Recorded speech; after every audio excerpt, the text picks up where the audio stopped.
don't try and intimidate anybody. You know, if anything, they probably try and intimidate me, but it doesn't work. I feel like a rider, just normal, everyday stuff.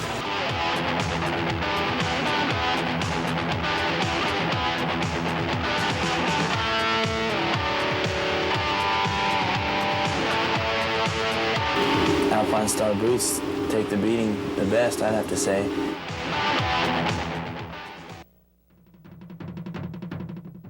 Jeremy McGrath is undeniably the most successful rookie ever in the history of Supercross. Jeremy makes winning races look as easy as riding a bicycle. Jeremy's #1 plate speaks for itself. But what about behind the scenes, training and nutrition? Here's an example. At the beginning of the season, Jeremy was riding tight and suffering arm pump. It was suggested that he might need more magnesium and fluids. Jeremy tried Endura before the Anaheim race, and the rest is history. Endura is not just another grocery store sports drink. Endura is the only complete electrolyte drink with magnesium that's so high-tech it has a U.S. patent. The magnesium in Endura has been proven to improve strength, performance, concentration, and has been shown to eliminate muscle cramping and arm pump. Endura can be found in better motorcycle shops across the nation. Endura, race fuel for your body. The following Showtime video contains outrageous racing, playwriting, and stunt motorcycle riding and has been compiled for entertainment purposes only. Do not attempt to copy or duplicate any riding technique or stunt in this video, as serious injury may result. This video is for entertainment purposes only and is not an instructional video. Be smart, wear the appropriate motorcycle racing gear, and enjoy this video as entertainment only.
It's showtime with America's Supercross sensation, Jeremy McGrath. This original Motovideo program is brought to you by Honda, the Supercross champion for 6 years in a row. Alpine Stars, top rider attitude. Endura, race fuel for your body. Cinesalo, sports gear for the 90s. Cone Limon, the original beer with a squeeze of lime. And Aggression Activewear. Attitude is everything.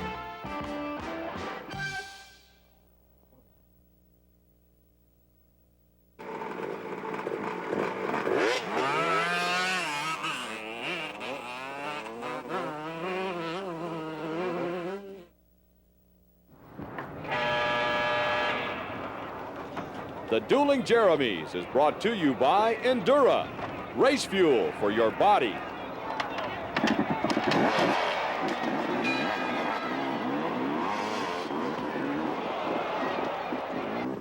Sun City, California. This rustic home was built in the late 1800s by Jeremy's grandparents and is right next door to Jeremy's childhood home that still has imprints of Jeremy's earlier race days. In back of the house is the place where Jeremy and his friends learned to ride motorcycles on his private Supercross track. Jeremy still visits the track, and today he's invited us to join he and his mechanic, Skip Norfolk, for some play riding. Let's check it out. Sure is a beautiful day out here for riding. I think I'm gonna go tear some laps up on my Supercross track. Is bike ready, Skip? Sure is. How about you? Yeah, I'm all right. Hey, who's this out here on the track? I don't know. We better go find out. Hey! Hey, man, what are you doing riding out here? Hey, man, I'm Jeremy Buell. It's America, a free country. I can ride wherever I want. You're not supposed to be riding out here. This is private property. This is my Supercross track, and no one's allowed here. The only way I'll leave is if you race me one lap. The winner stays and the loser goes. All right, you're on. Hey, man. I'll see you at the starting line. All right. Got my Alpine Star boots, my Cinesolo gloves, my helmet and goggles. I think I'm ready, Skip. No, you're not. Forgot your secret weapon.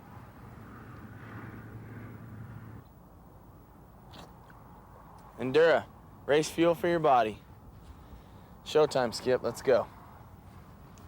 Number 48, Jeremy Buell, from Loudon, Ohio, riding for Lancaster Sports Cycle in 1993 on his YZ250. Jeremy's been riding for 14 years, since he was 6 years old, and is currently looking for a factory ride. Jeremy met McGrath in 1990 at the LA East-West Supercross Shootout, and since that time, the two have remained racing rivals and personal friends. Jeremy Buell is looking to smoke McGrath in order to preserve his right to ride on McGrath property. Let's go to Larry Myers for the race call of the Dueling Jeremys. Thank you, David. Pride, honor, the right to ride at stake. Jeremy McGrath with a secret ingredient. Endura grabs the hole shot around the first corner. Buell with an inside line tried to block McGrath. McGrath said no way. Through some of the most vicious whoops in Southern California, a right-hander, and Buell nailed McGrath. He tried a T-bone. McGrath cut the course, come right back on top of Buell. Now up over the top of the huge triples, 90 feet in the air. Buell almost hits the Honda truck. McGrath looks back. He sees Buell's front wheel, and he grabs a handful of throttle and says, "Goodbye, Jeremy Buell. This is my track. This is my land." He grabs an inside corner, says this one is over. Roost time. A wave of the arm. That race is history.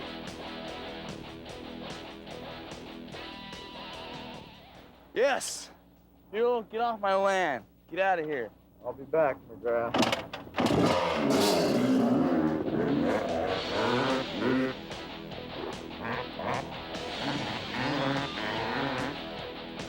McGrath inches out of victory on his private Supercross track as Jeremy Buell is sure to let McGrath know there will be another day, another circumstance, another track. You haven't seen the last of this rivalry.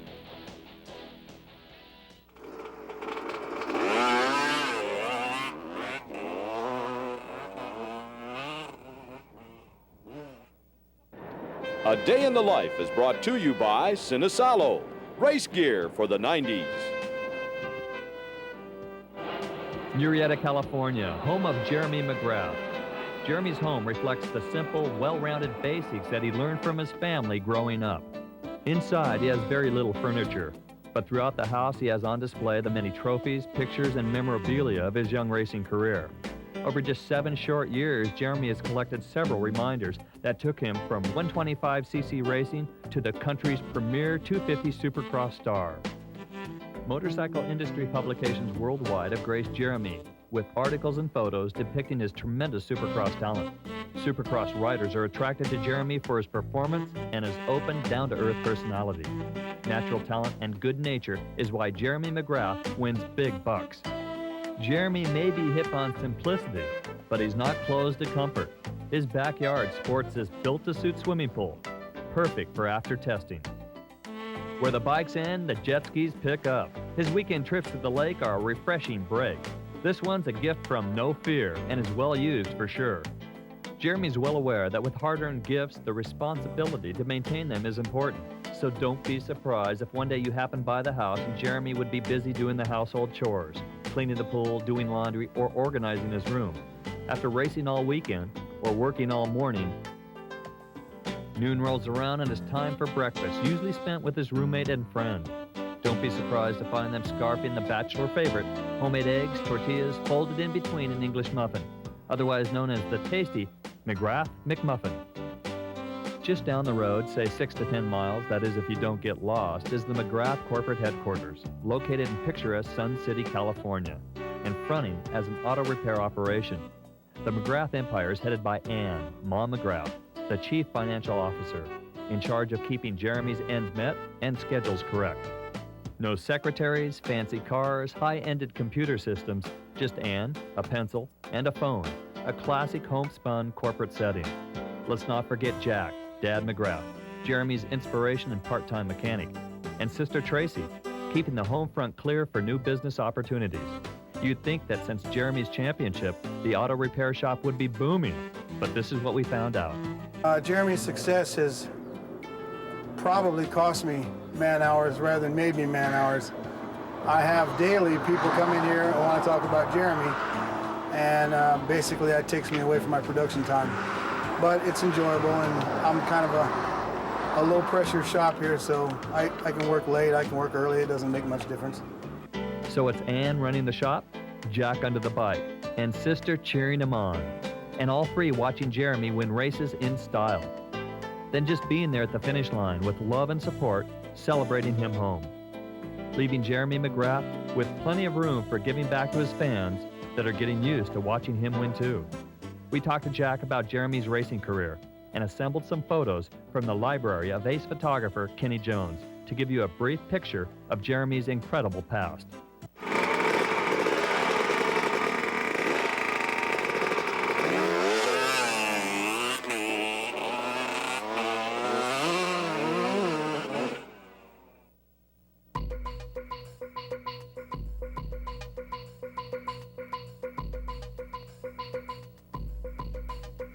If you don't win 8 races, good luck.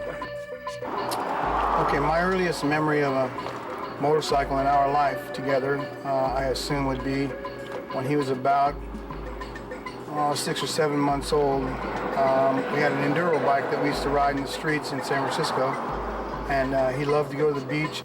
If you don't win 8 races, good luck. At about a year old, we bought him these big wheels, and we lived in San Francisco on a hill. So when you have guys that are 14 years old coming down and ask a 2-year-old to go out and play, you begin to be pretty nervous about what they're doing. So we'd sit in the front window and watch these kids on the sidewalk, and they'd be setting up jumps. If you don't win 8 races, good luck. And he'd be going 35 miles an hour down the sidewalk, hitting these jumps at like 2 years old, 3 years old. We moved from San Francisco when he was 4, and he probably wore out 5 big wheels and 50 pairs of tennis shoes.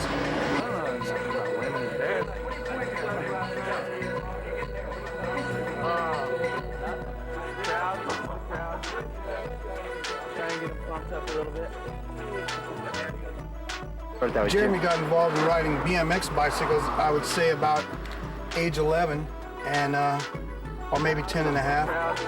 His friend just one day called him up and asked him if he wanted to go to YMCA bicycle race. So we thought that'd be really neat to go see him do that, because he had a bicycle that he rode pretty well, and he always had about 3 or 4 kids around the neighborhood that would come over and get him and take him riding, and they were like 14 or 15 years old. Once again, you sneak around behind him, you take a look out there, and hear these 15-year-old kids setting up these jumps and having Jeremy blaze down the hill and hit these jumps wide open on a bicycle. So after about the 3rd bike he brought back with the frame broken too, we decided maybe we better get him some heavy-duty stuff, so we bought him these really ugly, brutal, heavy things that wouldn't go very fast. And he managed to break those in 2 too. That's not a rumor, I don't think. Baloney.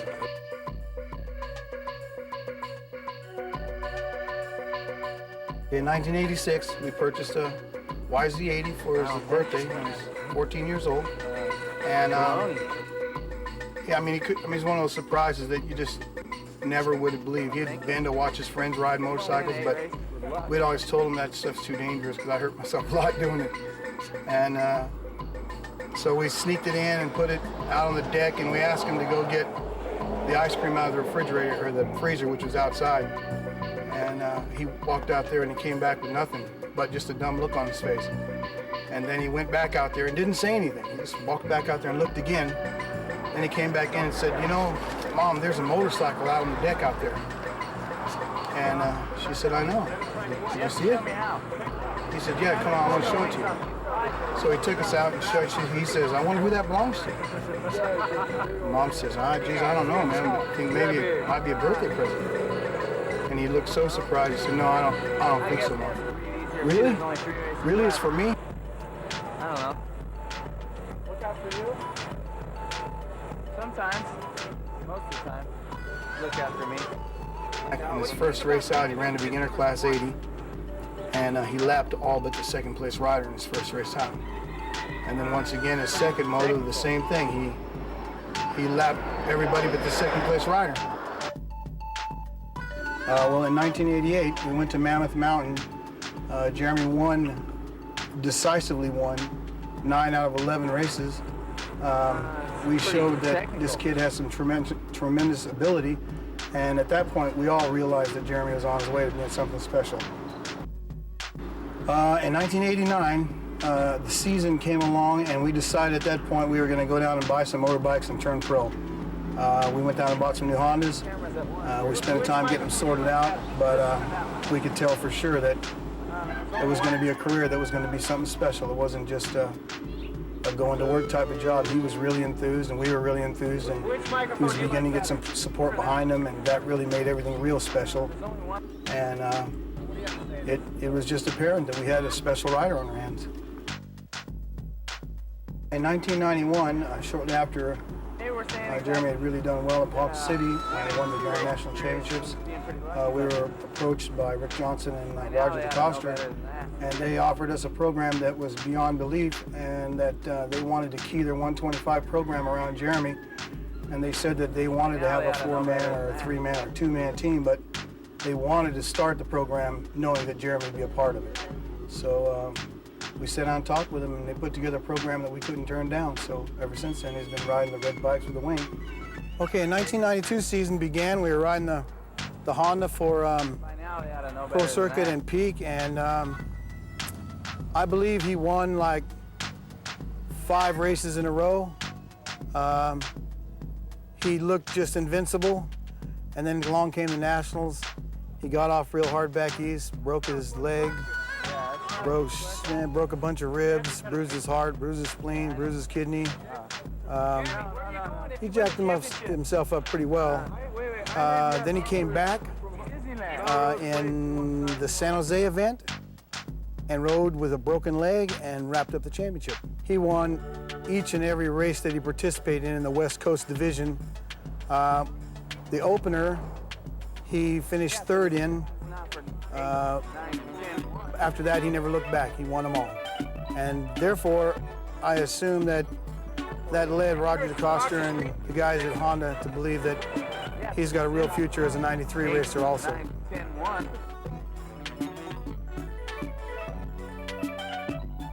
Yeah, from the very first stages of his riding, we saw abilities that he could win at whatever he tried to do.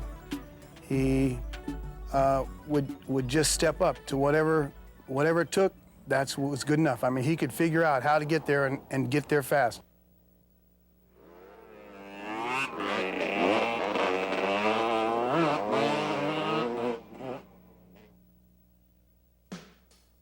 The 1993 Supercross story is brought to you by Alpine Stars, Top Rider Attitude.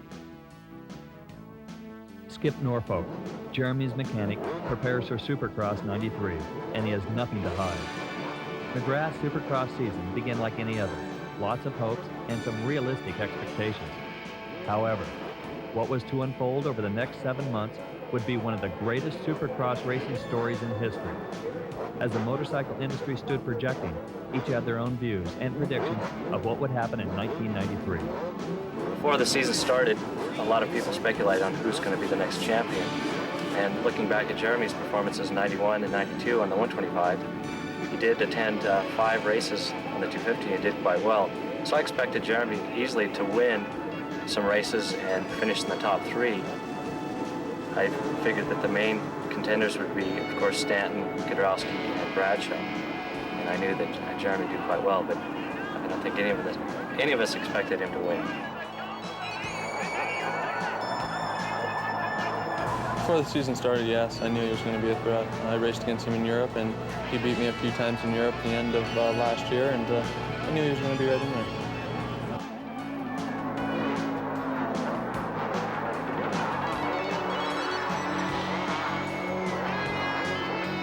Before the season, people had brought Jeremy to my attention, and said he had been doing good in Europe and this, that, and the other, and this and that, and I said, well, I think that he's going to win some races.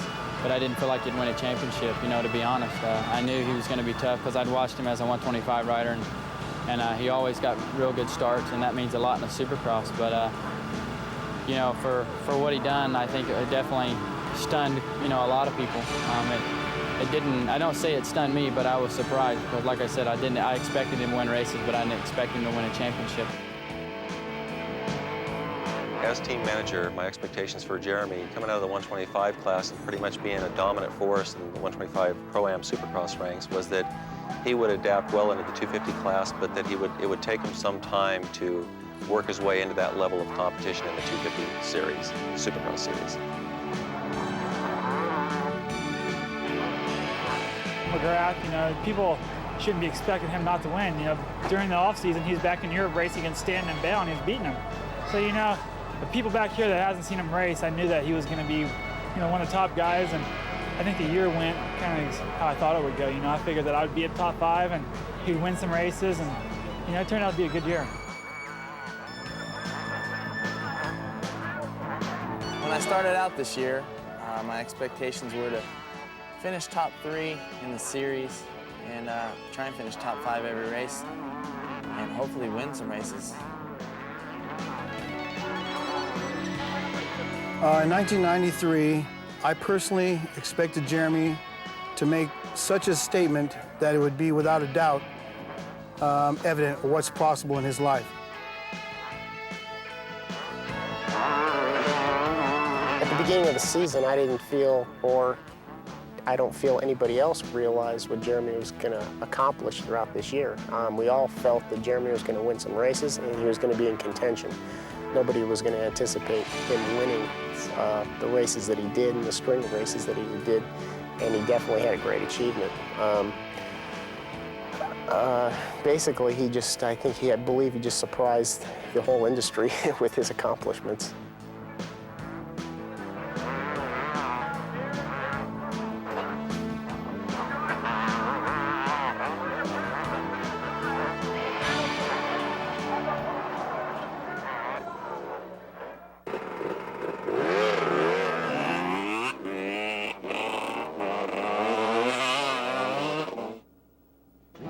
The Citrus Bowl in Orlando, Florida, the first of 16 Supercross main events in the 1993 season. Coming up, we'll look back at the championship rounds, Jeremy McGrath's chase for the most prestigious title in all of off-road motorcycle racing. Along the way, we'll talk with some of the competitors that battled Jeremy for the 1993 crown, as well as other Supercross insiders. We'll hear their stories, as well as thoughts on the reigning king of Supercross, Jeremy McGrath. In Orlando, the gate is about to drop. Let's watch the action, and we'll listen to Honda team manager Dave Arnold.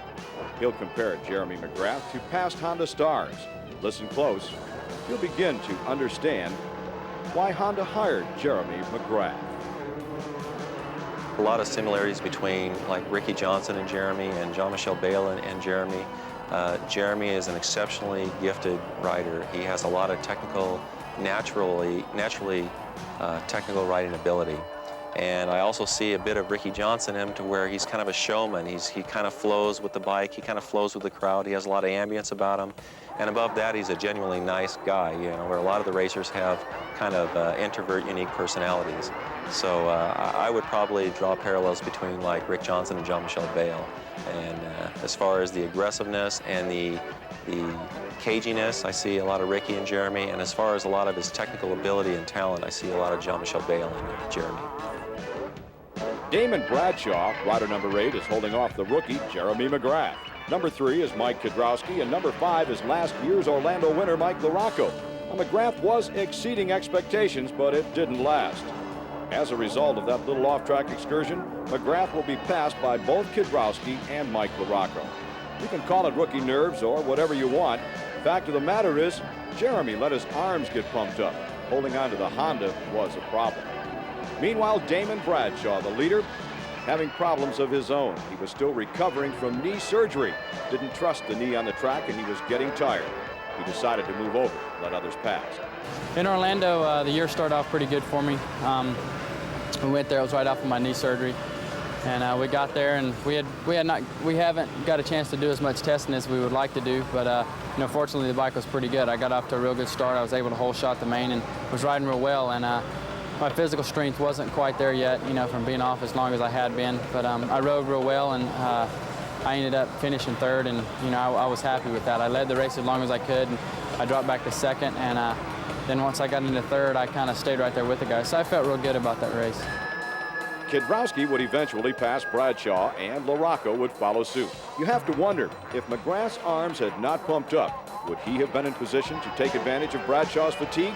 In the few laps remaining, LaRocco moved to the rear wheel of Kiedrowski. Kiedrowski bobbled, and LaRocco made the pass like he did in 1992. LaRocco came from off the pace to claim the opening round of the 1993 Supercross season.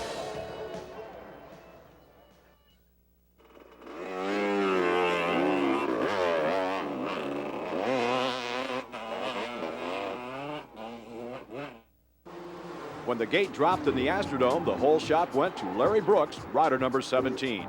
Bradshaw, McGrath, Stanton, Kiedrowski, Cooper, and a host of others were close behind. In the early laps, there were several position changes, but Bradshaw made only one. He took the lead. In Houston, it obviously went very well for us there. I got off to a good start and was able to win the race. I was just real confident. You know, I was ready to win, and you know, people kept asking me about my knee. Well, you know, how is your knee? Is your knee bothering you? And you know, and it wasn't bothering me whatsoever, and I was just tired of talking about it because I didn't want, if I was to do bad or something, I didn't want them to say, well, it's his knee surgery, you know, because it didn't have anything to do with that. I was fine, and you know, I know with the knee surgery, fine, everything went okay. Like in the season opener in Orlando, Jeremy McGrath got a hole shot that put him close to the front of the pack. Jeff Stanton passed Jeremy, dropping him to fourth, but Jeremy was able to come back and get by Brooks to move to third. That was as close to the lead as he would get. In fact, a few laps later, the Honda rookie would fall victim to a pair of veterans, Mike Kiedrowski and Suzuki's Guy Cooper. In Houston, I got a pretty good start, and I think lack of confidence and a little bit of nervousness made me fade to fifth. In Orlando, I finished fourth, and I think I was just basically feeling my way around. I really wasn't trying to win. I wasn't, I was just trying to be, consistent. While Jeremy McGrath was being consistent, Guy Cooper was on the ragged edge. He's number 7. The crowd really got behind me whenever I moved into third, and then whenever I passed Stanton for second. That kind of like made my day. I was pretty happy there. I had a long ways to go to catch Bradshaw. He was, I think, even 8 or 10 seconds ahead of me. It was quite a ways in front, and I tried a lap or two trying to go about the same speed I was going before, but I was already riding pretty sloppy. There was a lot of times where my feet were flying and I wasn't hitting all the lines real good. So it was better to just hang loose, ride smooth, and be happy with the second that day. For Guy Cooper, it was the final Supercross season in his career. The Houston Astrodome fell to Bradshaw, Cooper, Stanton, Kiedrowski, McGrath.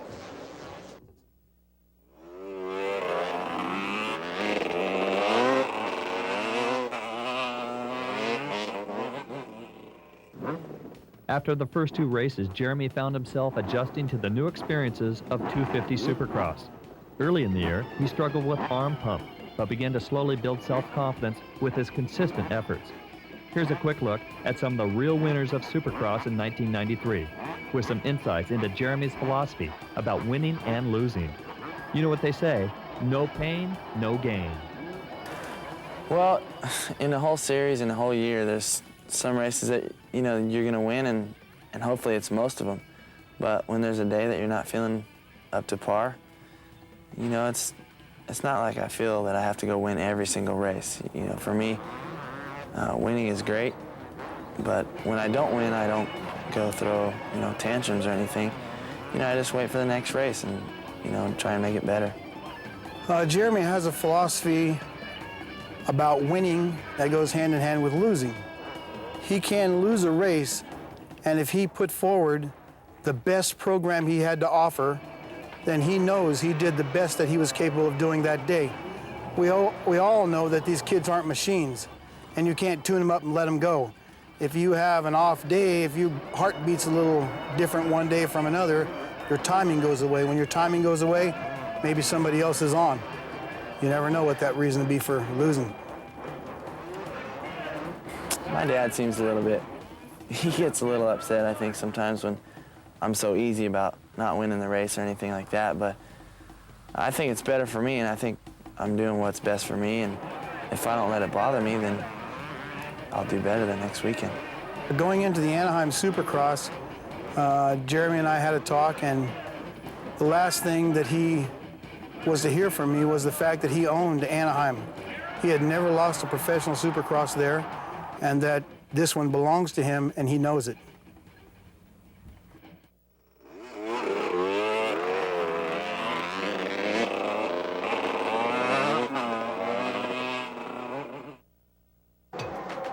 The first heat race at Anaheim is underway.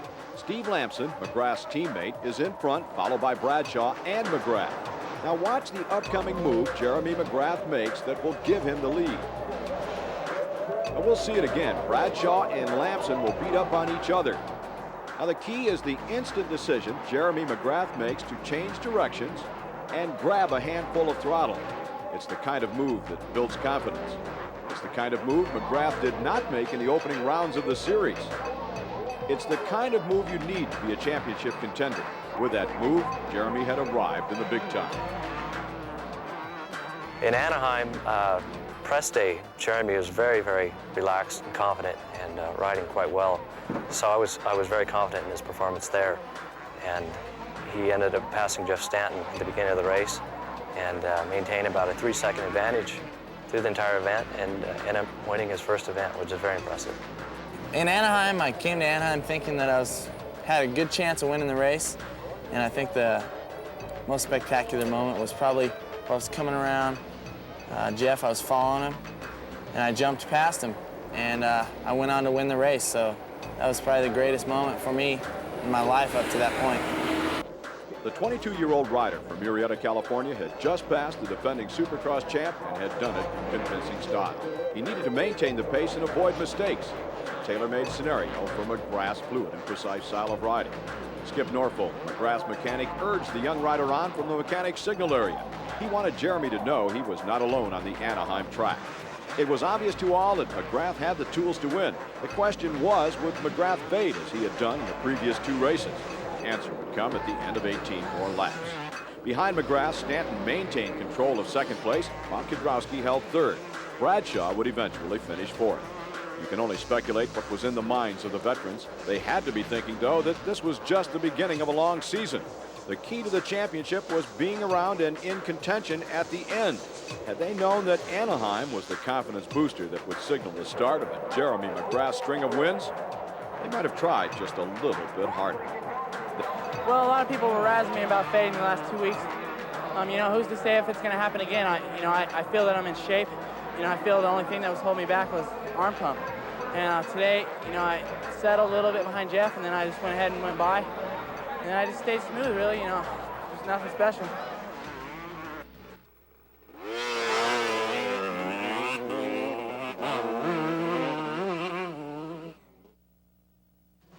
Next on the schedule, the Kingdome in Seattle, Washington. At this point in the series, there was no indication that any one rider would dominate the 1993 Supercross season.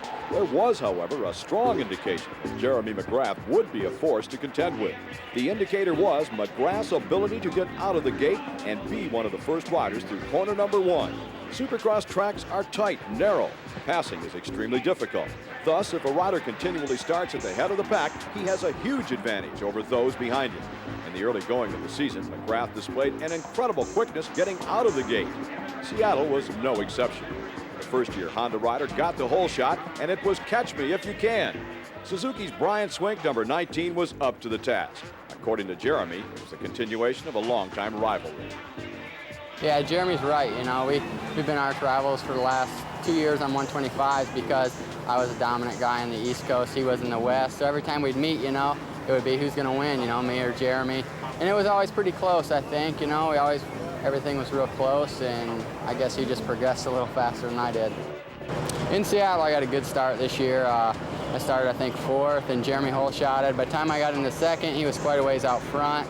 It took me a while to close the gap, and I knew he'd been 6th, so I knew the last few laps, you know, it'd be my time to make a pass. And with about 1 or 2 laps to go, I made a quick pass. He cut back underneath me and got back by me. And then last lap, a lapper got in my way and put a few seconds in between us, so, you know, I had to settle for 2nd. Here's another look at the pass attempt. It appeared Swink had the perfect setup for a block pass. McGrath, though, seemed to sense what was coming. Instead of riding the berm as he had in previous laps, he hit the brakes and dove back under Brian Swink. At the finish, Jeremy McGrath with his 2nd consecutive win. Hard to tell who was the happiest, Jeremy or Skip Norfolk, Jeremy's mechanic. Perhaps Skip knew the victory had vaulted Jeremy to the top of the Supercross point standings. Suzuki's Brian Swink finished 2nd, while Mike LaRocco of Team Kawasaki was 3rd. Damon Bradshaw, Jeff Stanton rounded out the top 5.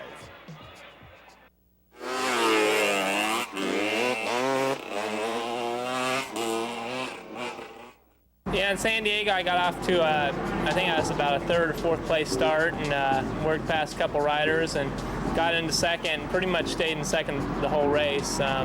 McGrath, he had a pretty good lead on me. He got off to a good start. I think he hole-shotted, and I just ran in 2nd for probably the last 10 laps of the race. That description from Mike Kudrowski was a little on the modest side. He started well back in the pack and was only 6th at the end of the first lap. Kudrowski rode a tough race to capture runner-up honors. McGrath's ability to get off the line was the key to success. In San Diego, I again got like about a 5th place start. Jeremy hole-shotted. I seen him going out front, and you know, I knew I had to go right away and get behind him, because if I waited, he was going to get too far ahead and there'd be no catching him. So, you know, I was riding as hard as I could, trying to get around the guys. I was moving up, and I had trouble getting around Stanton. And then by the time I did, my arms started pumping up a little bit because I was pushing so hard. And, you know, I started making some mistakes, so I just slowed down instead of crashing and settled back a little bit. In the early going of the 1993 Supercross season, the veteran riders, those that were considered championship contenders, seemed to be unconcerned by Jeremy's performance. By their own admission, they felt the key to the championship was consistency in the early rounds. They expected Jeremy, or maybe Brian Swink, to win a race or two. What they didn't expect was a rookie to dominate. And while they were watching each other, that's exactly what McGrath was doing. His lightning-fast reflexes had put him at the head of the pack at every race. Once there, he waited for no one. While the field behind him was riding on the cautious side and sorting out positions, McGrath was giving 110%. When the positions behind him were finally sorted out, McGrath was way out front with a huge lead. To catch Jeremy McGrath at that point was to invite disaster. Riders had to ride totally on the ragged edge. Riders had to take chances. That's what they did.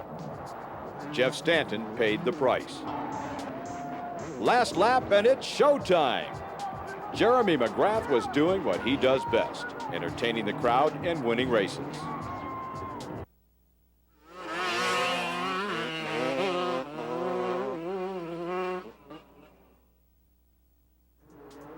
From Southern California, the tour moved east back to the Sunshine State. The media wondered if Jeremy's Western success would be continued or if he was a flash in the pan and his winning ways would be left in California. The veterans were also wondering. They knew Jeremy had talent, They knew he could win. What they didn't know was whether or not the first-year rider would hold up under pressure. In past years, rookies had started strong only to fade as the season wore on. The limelight from leading any championship series is both gratifying and difficult. The more a rider wins, the less time he has to prepare. His mind is drawn away from upcoming events. Instead, he concerns himself with success of the present. Jeremy was convinced the situation was under control. He was well aware of past rookie performances and promised himself and those close to him he would avoid the instant success trap and maintain his cool. His formula was simple: keep on keeping on. In other words, approach each race as he had approached those in the early part of the season. Take it one race at a time and let the chips fall. So far, that formula had led to what was shaping up to be a great series in anyone's book. For a rookie, the success he was enjoying was astounding. The win in San Diego had brought his streak to 3 in a row. In the history of Supercross, no rookie had ever accomplished that feat. The old rookie record was 2 in a row set by Damon Bradshaw in the 1990 Supercross season. That same year, 1990, Bradshaw set the all-time win mark for first-year riders. He captured the checkered flag 5 times. With 11 races to go, including Tampa, that record too was in danger of falling to McGrath. At the Tampa venue, McGrath was chased in the early going by his teammate Jeff Stanton. You can only speculate what was running through Stanton's mind. The defending Supercross champ had spent the last 3 races chasing McGrath with no success. At Tampa, it was more of the same. He tried a little harder and lost control in a set of whoops where he was passed by Bradshaw and Kiedrowski. The formula for Skip and Jeremy: attack the racetrack. The final lap, and it was showtime. In the season opener, the Florida crowd had watched a cautious and, by his own admission, nervous Jeremy McGrath slide from a front-running position back to 4th. This time around, it was an aggressive Jeremy McGrath. The assault on the record book continued. 4 in a row to set another rookie mark for consecutive wins. The all-time record for consecutive wins, 5 in a row. That record shared by Johnson and Bradshaw.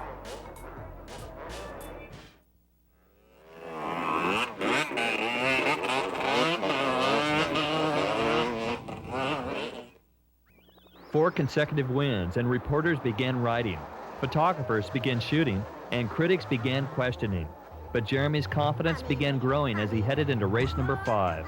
With all the speculation and media coverage, Jeremy's realistic views were like a rock in a whirlpool of rumor and disbelief. Before Atlanta, I think the week prior to that, there was a weekend, and we had, I don't know, I either got a bad start and Jeremy got a good start. I don't really remember what the circumstances were. I just remember what he said. He said that, Damon Bradshaw didn't work traffic very well, and to my knowledge, I thought it was the opposite. At the time, if Jeremy didn't hole shot, he didn't win. And, so I said, well, to me, he's talking about himself and not, not myself, because I feel like that I work traffic very well. I have, all through my amateur career, and then even though as a professional. But, it added a little adrenaline to it. When I went to Atlanta, I really wanted to win and to show, the people that I could still win. I think at that time, Jeremy had already won a couple of races. And, too, it's my hometown. All that helps a lot. You have the people behind you, definitely. But, things get said, and, that's one of the things that motivate me the most, is I like to go to the racetrack and be mad at somebody.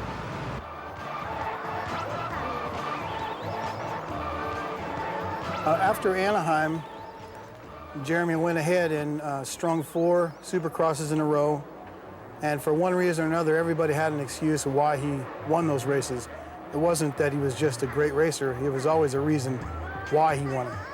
It turned out, after 4 in a row, the press and the public, because of the press, were throwing questions at him all the time about, do you think you possibly can keep this thing going? Is it beyond you? Do you think you can survive the pressure? Do you think that the pros, the established stars, are going to get down on you?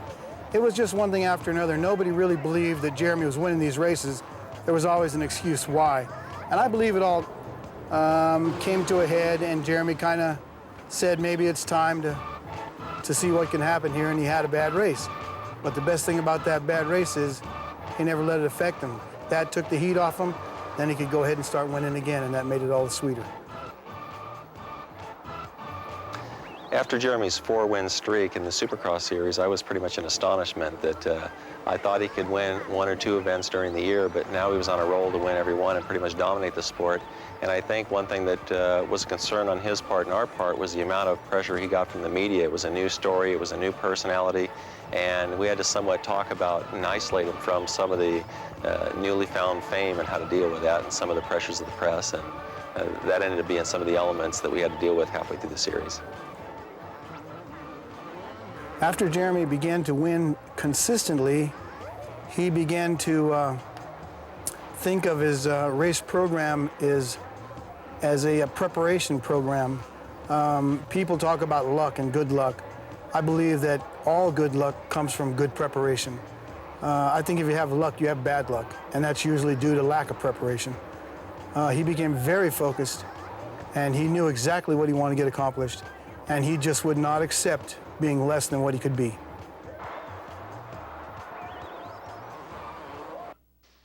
Well, basically going into Atlanta, there was a statement made in the Cycle News by Jeremy that kind of gave me a little bit of motivation even to want to win Atlanta even more. And once we got there, everything went really smooth for us, and I was able to win. And I think up until then, Jeremy had won 4 races, but it was a change there. And I'm sure it was, it takes a little bit of the pressure off, but then also you want to go right back to winning. In Atlanta, things built up pretty big. There was a lot of pressure from the media, and the magazines asking me the same question all the time, and I just didn't get a good start, and I had to catch up from way back to 4th.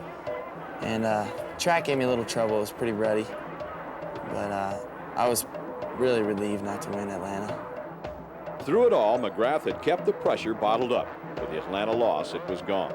The start had been McGrath's ally all season long, but it was his downfall in Atlanta. McGrath got off the line mid-pack, while his closest rivals took the front-running positions. Damon Bradshaw moved to the lead on lap number 5. Jeff Stanton took over the runner-up spot on lap 9, while Kiedrowski slid into 3rd on lap number 10. Jeremy, meanwhile, worked through the pack to finish in the number 4 position. By the time he got there, the leaders were long gone. The win streak was halted.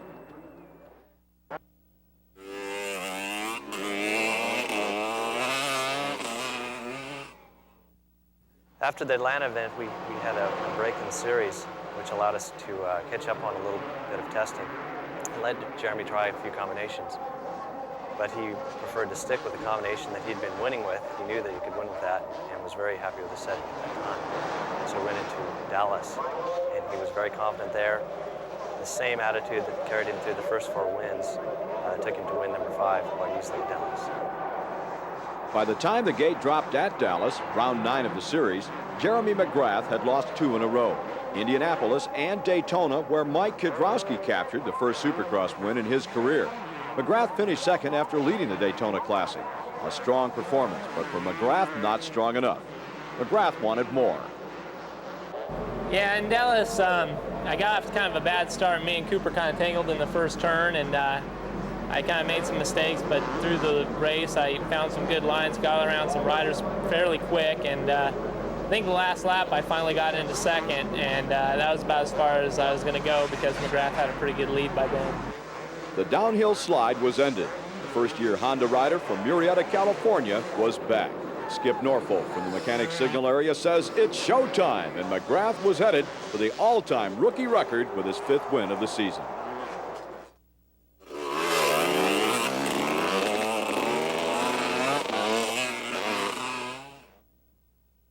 Damon Bradshaw's hometown in round 10 of the series. McGrath did not get his usual hole shot.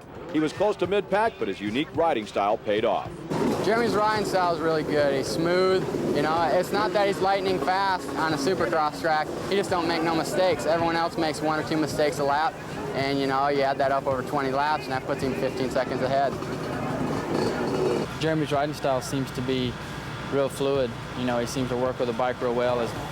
Him and his mechanic obviously have a good relationship. The bike always seems to work real good, and he can make a mistake and go right back to racing. That means a whole lot to somebody, especially being at a younger age. I think when you have the experience, it helps. You know what to overcome that with. But he's also fast. He seems to adapt to the different tracks a lot better, and I think, and also his outdoor seems to be getting a lot better. Jeremy's riding style to me is a lot like Jean-Michel Bale's. Real fluid. He has the timing dialed in to a perfection. Jeremy's riding style is a lot different than what everybody else rides. Like he's raced BMX for I don't know how many years, but it seems like you can tell that he uses some of the style of his BMX onto his motorcycle, the way he jumps it, and probably one of the best jumpers out there. Mike Kiedrowski had stayed in the championship hunt through consistency, but in Charlotte, he dropped further off the pace. In Charlotte, that was kind of a different track too. It was real slippery. The track actually turned out pretty good for the race, but I kind of got off to a little bit of a slow start. I think I was about 6th off the start, and started working my way up, and I think I finished right behind Stanton in third or 4th. So it was an okay race for me. 6 wins for McGrath, and another victory string was underway.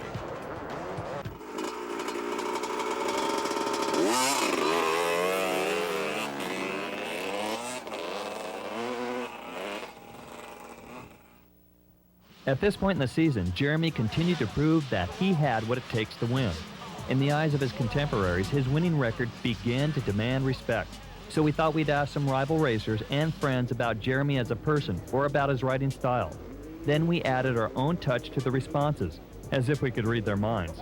This is what we came up with. Please note, the comments in the think clouds are all in fun and do not depict the actual thoughts of the interviewee. Jeremy McGrath is a great guy. I mean, we were on, first year we rode pro in '91. We were on Hondas together, and he won 10 races this year. If he has any reason to be cocky, it's right now, and he's the same guy he was then. So, he's a good guy. Jeremy McGrath as a person would be real hard for me to define. I don't know Jeremy very well. I think from from what I've seen, throughout the year, I think as a person he's pretty good. I think he's not scared to give credit where credit's due. That's the way I've been. And if someone beats me, I give them credit. As long as I don't feel like it was given to them. And I think that means a lot. I think to be a professional rider and to be in the light, it takes a whole package. Jeremy McGrath is a very talented rider in Supercross. He's a very quick starter. He gets out front and gets everybody, worried right away. He's gets out there those first few laps and gets a lead on us, and then we have to work that much harder. Jeremy McGrath as a person is a pretty nice guy on and off the track. Yeah, Jeremy McGrath as a person, he seems like a pretty good guy. He's down to earth, and he's a racer just like all of us, and focuses on the right stuff. Jeremy McGrath is a good guy. I know him since he was coming up. His parents are nice, and just a dedicated family. They're really into racing, and he's doing really good. So I mean, it surprised the heck out of me. As far as I know Jeremy's personality, he seems to be a fun-loving kid. He seems to be genuinely gifted at riding a motorcycle, especially in Supercross applications. It looks like he's happy and in his element when he's jumping things or when he's, timing a certain section of whoops, or he just loves Supercross. I've never seen a rider that just is so happy to go out and test or ride on Supercross. It's just genuinely fun for him.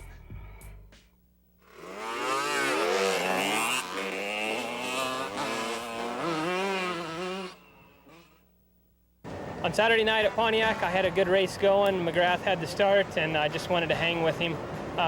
He's been riding a great year, and I just wanted to hang with him for a little while. And the whoops are hard for me to blitz through. So early on, I saw that I could jump with 2 jumps, go through the whole set of whoops.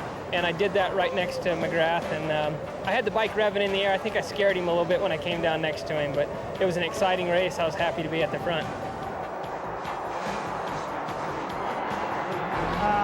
In Pontiac, I got an okay start, worked my way up past McGrath and all the top guys, and I was going pretty fast. And towards the middle of the race, I just started pulling away so far and didn't realize how fast I was going, and ended up crashing pretty good and hurt myself. And that race, I think I should have won, but I'll try to win one next year.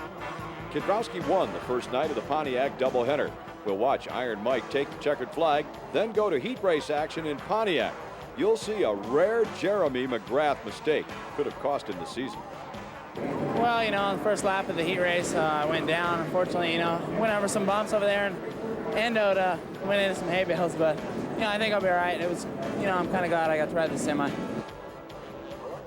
when it comes to hole shots, there is nobody that has been any better than that I have seen in 5 years than Jeremy. I mean, he is consistent. He is always near the front, and the guy has his reaction time, whether it be his reaction time or his starting technique. I mean, I have sat there and tried to see what he is doing special. I cannot see anything different than anyone else is doing, so I can only assume that it's his reaction time and the way his riding position is on the motorcycle that helps him get those starts.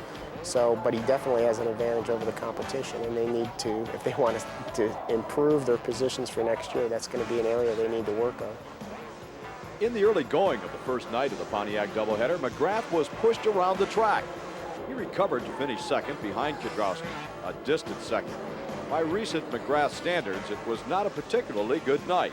Couple that with the heat race crash, you might wonder how Jeremy would fare in the second night's main event. Well, Jeremy McGrath fans, not to worry.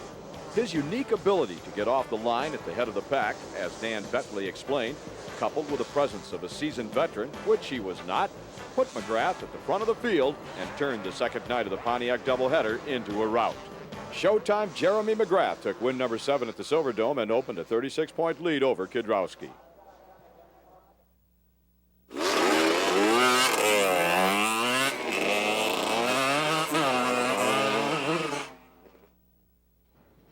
This is heat race action from round 13 at the Hoosier Dome. With time running out in the championship chase, tempers were a little on the short side. Damon Bradshaw gets pushed into the bales just prior to turning the corner. Now that puts him back in traffic where he's hit again on top of the jump. He's all the way off the bike but manages a spectacular save. Coming up, another look at the incident, this time in slow motion. Now Bradshaw will be in the middle of the second pack of riders.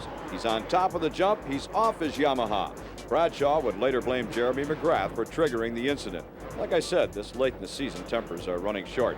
Next up, a rather ungraceful get-off courtesy of Michael Craig. No harm, no foul. Craig, though, will have to go to the semi. Jeremy McGrath will take the heat race with ease, but behind him, Larry Ward will lose control of his Suzuki, jump the track, and land on Jeff Matasevich, who was in a transfer spot. Now, if you think that was bad, wait till you see what happens next. Up over the top of the finish line jump, Matasevich at the bottom gives Ward an elbow to the head. Now Ward is going to chase Matasevich down the track, but he doesn't have the horsepower in those two skinny legs to catch him. Meanwhile, Bradshaw's caught up with McGrath and is getting a load off his chest. Jeremy says, "Sorry, Damon, next time I'll let you by." Back in the pits, Matasevich and Ward patch things up. But how about Bradshaw and McGrath? Well, Bradshaw gets a little bit uptight, and he says I cut him off on the start, and maybe I did a little bit, but I would expect him to do the same thing if he hole shot at me. I'm just trying to secure my start, and I don't want. I'm not out there to take anybody out or anything like that, but Damon just has a short temper and a short fuse, so it goes off really quick.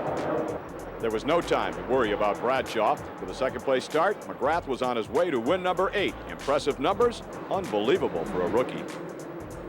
Jeremy, as a rookie, impressed me a lot. From the 92 season, I knew that he was going to win some races. He had some tremendous speed in 92, and I thought the pressure was going to get to him, especially after his first win. I was impressed with his first win, but after that one, he kept getting more and more, and then I'd go back home and just say, he's got the perfect attitude. It doesn't bother him. He's just having fun, and that's the way you've got to make it out here. When I look at Jeremy, I don't really see that much resemblance to me as far as his riding style. He's quite a bit different than me. One thing I do like about him is he's friendly to the folks, and that's probably about the closest thing that we have in common. Friendly to the folks, indeed. Friendly to the competitors, not by a long shot. At the Hoosier Dome, Jeremy McGrath won his 8th race of the season. He was followed across the line by teammate Steve Lamson in second place and Yamaha's Jeff Hemming in third. His closest rival in the championship chase, Mike Kiedrowski, finished 12th.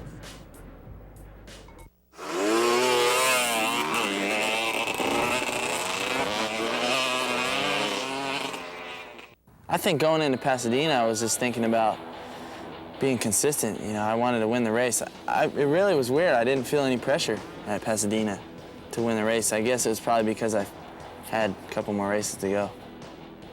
At Pasadena, Jeremy McGrath was set to wrap up the 1993 Supercross Championship. With a 52-point lead, all he had to do was beat Mike Kiedrowski regardless of where the two riders finished. Winning, of course, was on McGrath's mind. If he did that, he would tie the single-season win record of 9 set last year by Damon Bradshaw. Out of the gate, McGrath took the lead. Behind McGrath, the field was fighting for scraps. Mike Kiedrowski, who needed to beat McGrath, was in 5th place. The combination of Skip Norfolk and Jeremy McGrath, mechanic and rider, were headed for the championship. Team Honda, I think our manager, Dave Arnold, has been successful in trying to match personalities of the mechanic and of the rider, somewhat similar personalities, and I think that he's successful in the fact that, you know, if you have someone that's very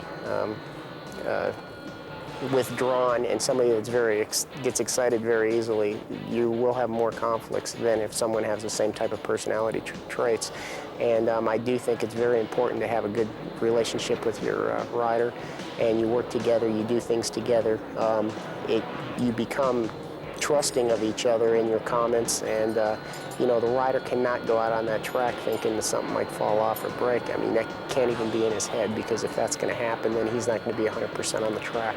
So there has to be a mutual respect between each other, and the amount of effort that he gives me, I'm giving him 100% during the week preparing the motorcycle and at the racetrack, and I expect the rider to give me 100% during the week as far as his training and his preparation going into that weekend. With 2 rounds remaining in the 1993 Camel Supercross Series, Jeremy McGrath would take the checkered flag and wrap up the 1993 championship. The combination of mechanic Skip Norfolk and rider Jeremy McGrath were the best in 1993. Let's watch this final lap of victory and the celebration that followed.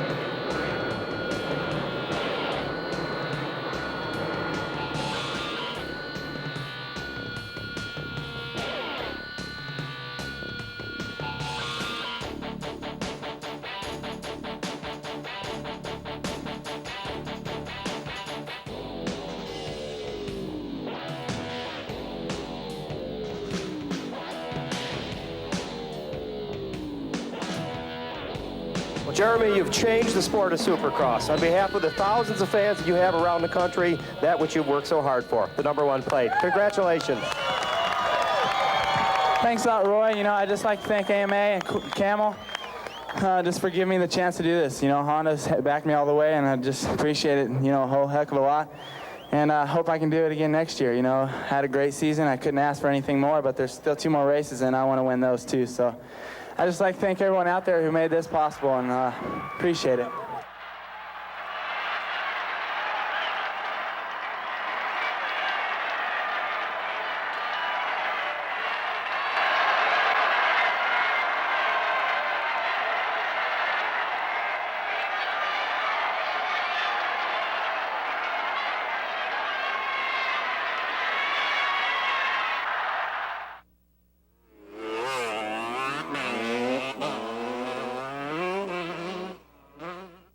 As far as Jeremy's starting ability, I think that it's a knack that he has, and I think he's good at it, and I think he's worked on it, and I think he's got a sequence of events that all happen in a very short period of time that enable him to do that.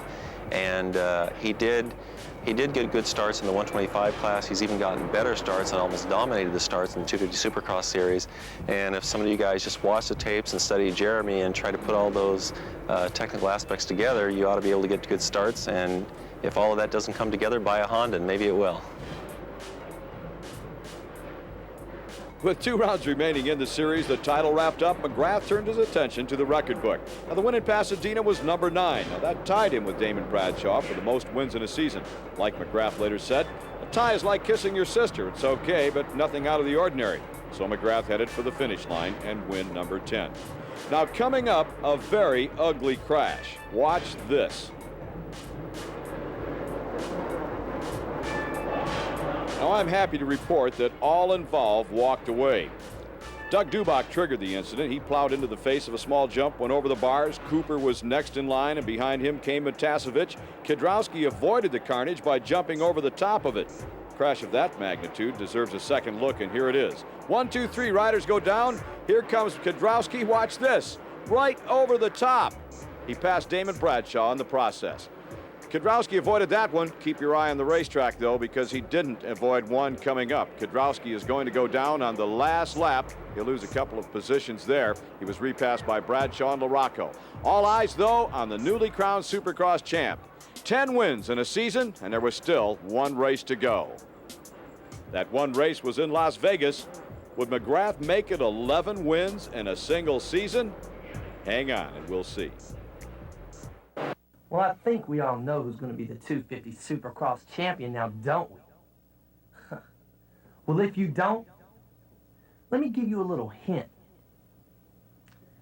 It's showtime.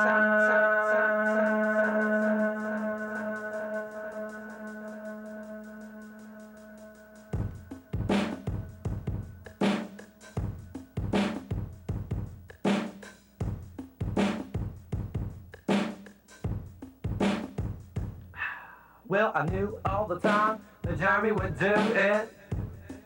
Come on. Looks like Kawasaki, Yamaha, Suzuki blew it. There it is. And don't you all feel silly as you sit there and cry, 'cause Jeremy won the championship on his first try. Well, he's better than the beast from the east. He's the best from the west. He hungered for the #1 plate. He wouldn't accept no less. Flying so high, he's reaching for a cloud. And the fans chant Jeremy as they cry out loud. Jeremy, Jeremy, Jeremy, Jeremy, Jeremy, Jeremy, Jeremy McGrath.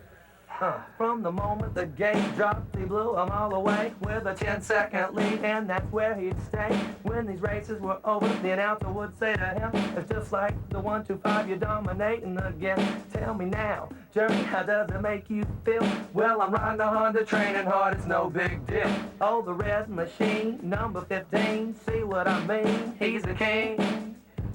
And now back to the story I was talking about. He will be #1 in 1994, no doubt. Now we'll talk a little bit about his attitude. He ain't rude and shrewd and crude like the other dudes. Walk on up and say, I'd like an autograph, 'cause you never meet a nicer guy than Jeremy McGrath. While you're there, check out the bikes, the sights. You might even walk away with a Jeremy McGrath jersey that night.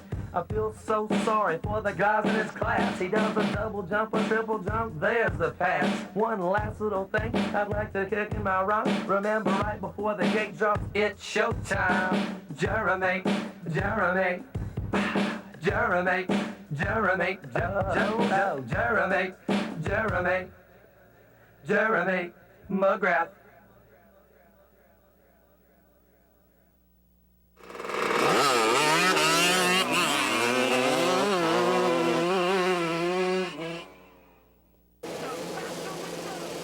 Jason Edwards wrote the lyrics. Jason Edwards performed it a la MTV music video. We're in Las Vegas for the final round of the season. Jeremy McGrath reflects back to the start of 1993. Everyone else's opinion of me was top 5, you know, sometimes, you know, top 3, 3rd. And I think my opinion of what I could do is I wanted to win. My goal was to win at least 2 or 3 Supercrosses. You know, I had no expectations of winning the championship because I thought it was a little bit out of my reach.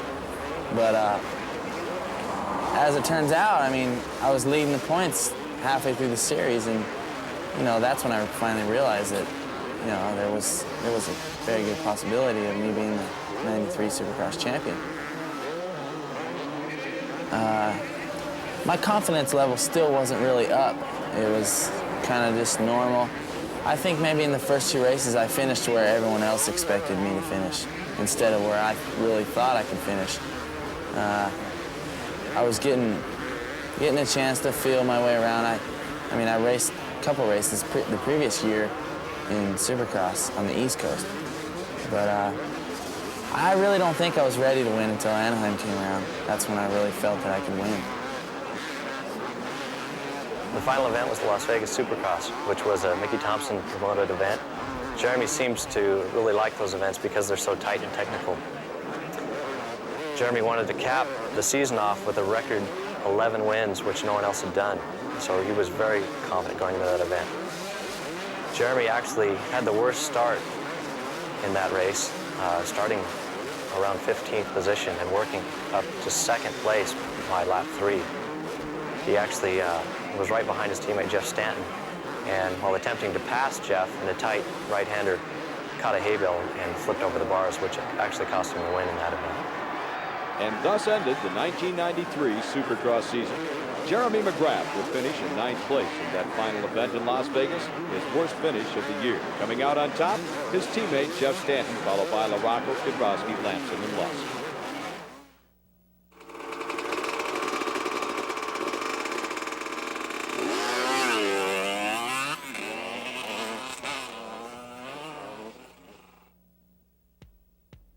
Testing for the Motocross to Nations is brought to you by Honda Motorcycles, the 250 Supercross champion for 6 years in a row.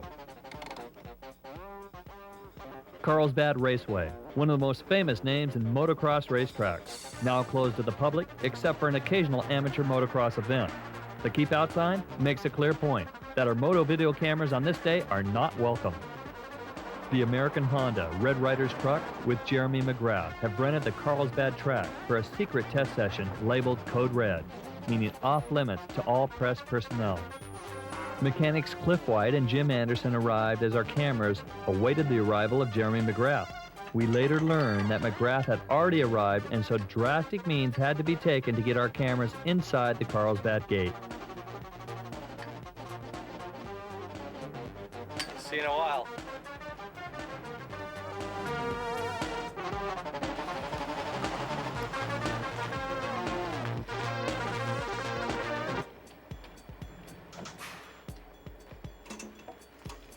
Good producer will get in anywhere. Oh, wait a minute. You gotta come in too. Come on, you guys gotta see this.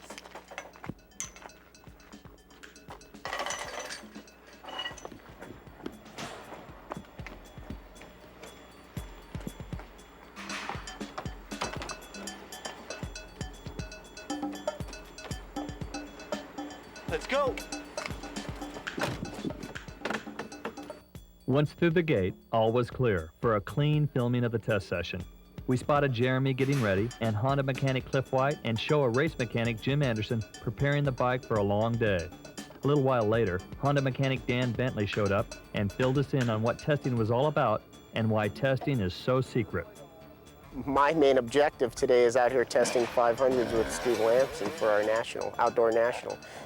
Basically, we just happen to be at the same place at the same time. Jeremy's trying to prepare for Motocross to Nations with Cliff White and Jim Anderson. And I'm currently just waiting around for Steve to show up and so we can start our testing.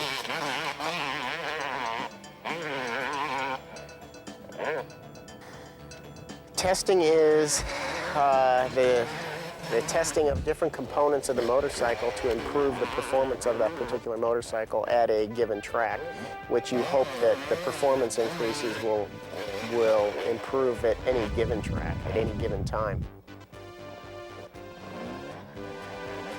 Well, testing is so top secret because in any type of motorsports, you're trying to improve that particular machine that you're working on, and you're always working with the latest innovations in that particular area that you're improving, whether it be suspension or motor or what have you. So your competition is on different machinery, but at the same time there are innovations that come along that can be carried over to the competition's machines. So everything is supposed to be kept as secret as possible.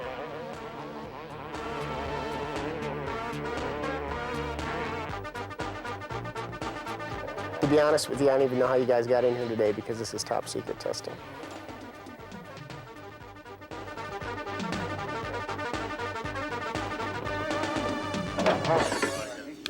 I think that's a little better. Hey, you were right. Spun right out. After a complete 8 hours, it was determined that a second day of testing suspension for the Motocross to Nations was necessary, and we were invited back to meet with Honda team manager Dave Arnold and record the events of the following day. Lower. Do you think it's on the high side?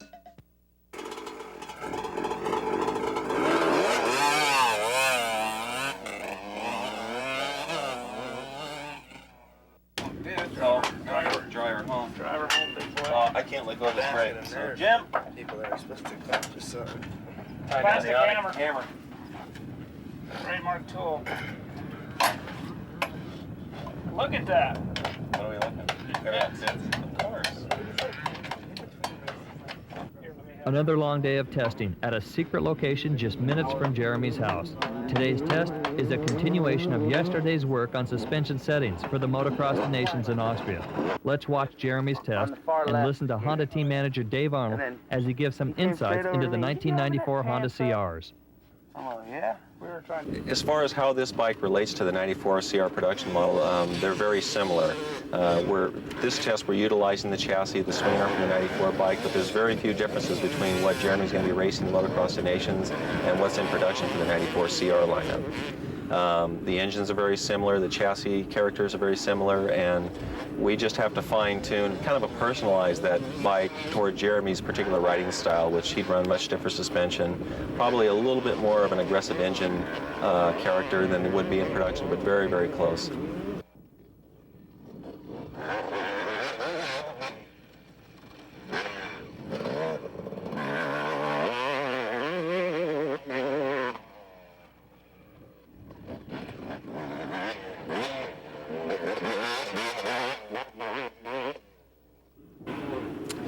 Yeah, I'm excited about the whole 94 CR lineup as well, just because they have made significant improvements over the 93 bike, and I think that all the privateers out there and general consumers out there will be quite a bit happier with the 94 bike than they have been in previous years with some of the, because it is at such a high level. It needs to be with the production race rule that we have to abide by here in the United States. The base has to be of a level that will serve the top pro riders, and this bike is.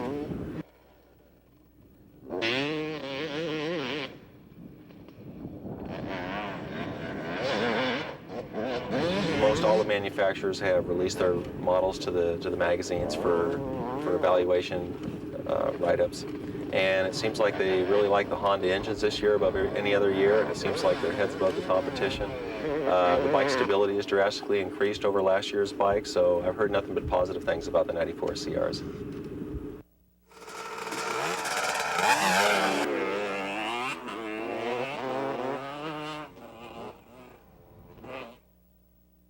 Jump for Your Life is brought to you by Con Limon, the original beer with a squeeze of lime. When all is said and done, nothing is more fun for Jeremy and his friends than a day of play riding. Today, Jeremy has chosen a most difficult obstacle, located near his house in Murrieta, California. As they load the #1 plated Honda 250 practice bike on the back of Jeremy's brand new Ford pickup, we'd like to give you a sneak preview to what awaits the Red Rider when he gets to the cliffs of Murrieta, just a few blocks away. This is a challenge and a half, even for a rider like Jeremy McGrath. From the base to the top of these man-made cliffs, some 50 feet of vertical height measures the distance at the highest point. When Jeremy arrives to face this most difficult obstacle, he will risk his safety and attempt a vertical jump that he has never tried before. Jeremy arrives to make his first attempts at jumping the cliffs. Jeremy begins his practice jumping to prepare for his main jump of over 50 feet, traveling straight up a vertical cliff wall. But here's a collection of practice jumps earlier by Jeremy.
This is it, the moment we've all been waiting for. Jeremy stops to review the height of the cliff that he's challenged himself to jump. All the other jumps have been relatively easy for McGrath, but this 50-foot vertical wall is worth a second look. If Jeremy hits a wrong rut, or if his front wheel just doesn't hit right, McGrath could be in for some serious problems. As the pressure builds and his friends sit in the background watching in disbelief, Jeremy spends a little extra time preparing mentally for his attempt. Under normal conditions, Jeremy wouldn't attempt such a dangerous jump just days before a big race weekend. But he knows the cameras are rolling, and thousands of fans will see this stunt. This video footage will be seen by thousands of fans worldwide. He knows he has to make it. He lines himself up, starts building speed, powers up the cliff, takes to the air, jumps off the bike. Jeremy's in trouble. The bike crashes to the rock below.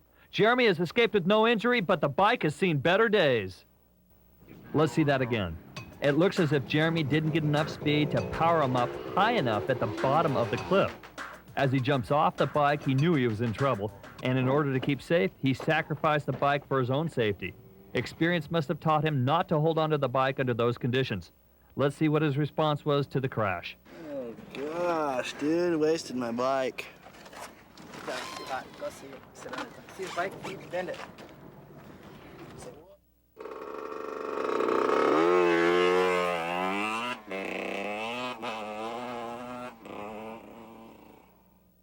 If you think this is the last you'll see of America's 1993 Supercross sensation, Jeremy McGrath, then hold on tight, because the predictions and expectations for 94 are flying high.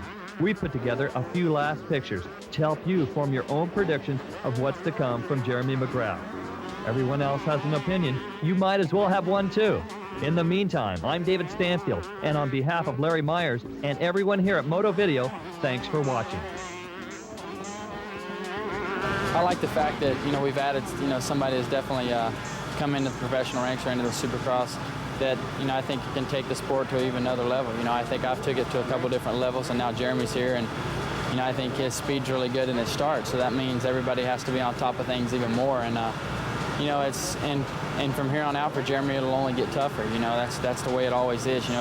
It's easy. It's not easy to get there. It's hard to get there, but it's even harder to stay there. Jeremy has a lot of good things to look forward to, and one thing I hope he can look forward to is a lot of starts like he's been having. That'll make his success a lot easier than having to pass a lot of riders. He's a good guy. With his attitude, if he doesn't change, I think he'll be a star for a long time. I believe in 1994, you will see a brand new Jeremy. You will see a Jeremy McGrath that will totally dissolve the records that set this year and may even string 14 next year. I believe that he believes that he is Mr. Supercross now. I don't think anybody will be able to change his mind. I think the outdoor nationals, he'll be riding 250s next year. I think he'll make statements in the 250 outdoor classes that will be unchallenged. I think the kid is very, very unique. For next year, my goals probably would be to break some records if I can, but if not, I just want to come out with the #1 plate again, and I really feel that, I can attain that. No, I think the more fans out there for me, the better I ride. I'm starting to get more applause at the stadiums, and I think this next year will be really good for me. The louder they cheer, the faster I ride. Well, I would tell someone up and coming and younger that, you gotta go do what your heart set out to do. You can't do what everyone else wants you to do.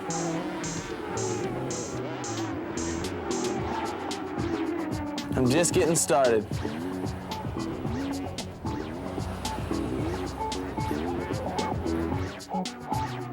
This Showtime with Jeremy McGrath home video has been made possible by the following sponsors. American Honda Motorcycles, the 250 Supercross champion for 6 years in a row. Check out the new 94 CRs at a Honda dealer near you. Alpine Stars, makers of the highest quality footwear for the motorcycle enthusiast. The boots made for the ones with a top rider attitude. Available at motorcycle dealerships nationwide. Endura, the complete electrolyte drink with magnesium that helps improve strength, performance, and concentration. It's race fuel for your body, available at a motorcycle dealer near you. Sinisalo, race gear for the 90s, and the choice of Supercross sensation Jeremy McGrath. Call toll-free 1-800-426-0213 for a complete catalog or contact a motorcycle dealer near you. Con Limon, the brand new refreshing original beer with a squeeze of lime. To inquire about the new products or to get t-shirts, hats, and other items with the Con Limon logo on it, write Con Limon, 31200 La Bahia, Unit 306, Westlake Village, California 91362, or call 1-800-900-2220.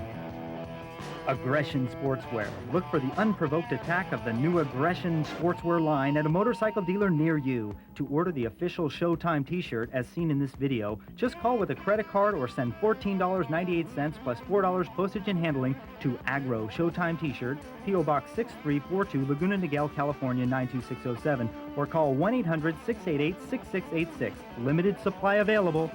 To order a copy of the Showtime rap song on audio cassette tape as heard in this video, send $6.95, which includes shipping and handling, to Jason Edwards, Box 298, Rio Vista, Texas, 76093. Motovideo has over 100 motocross and supercross videos now available. For a complete catalog or for questions or comments about this video, contact Motovideo, P.O. Box 6342, Laguna Niguel, California 92607.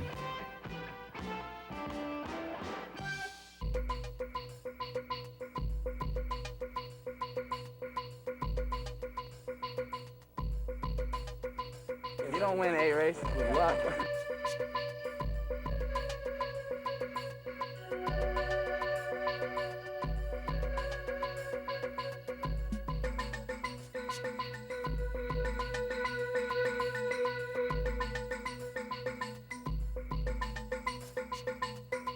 You don't win 8 races with luck.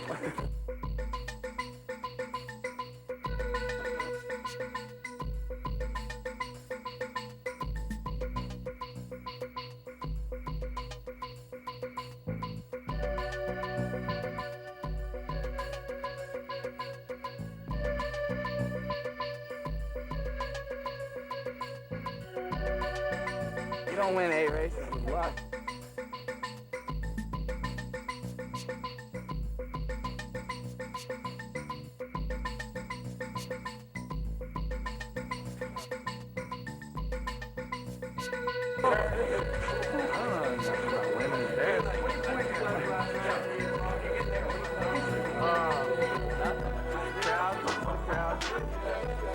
Try and get them pumped up a little bit.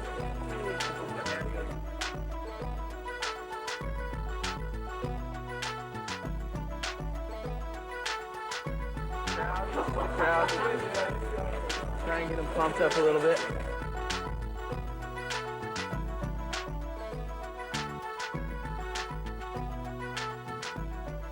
Try and get them pumped up a little bit.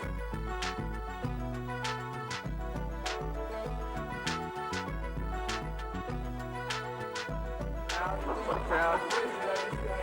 Try and get them pumped up a little bit.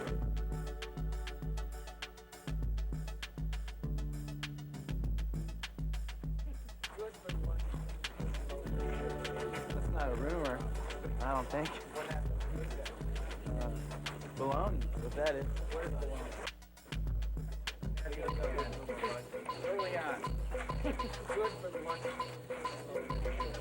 That's not a rumor, I don't think. Baloney.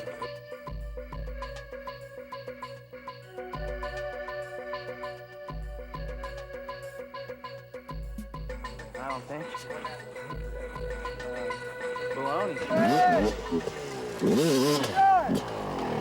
Hey man, what are you doing right now here?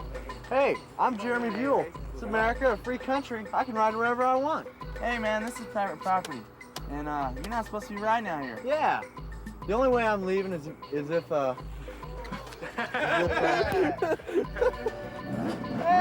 Hey! What are you doing right now here, man? Hey man, it's America, a free country. I can ride wherever I want. Who are you? Jeremy Buell. Good man. Oh, good. You have to show me how. This has been a 1993 On Two Wheels Entertainment Incorporated release and a Moto Video production, all rights reserved.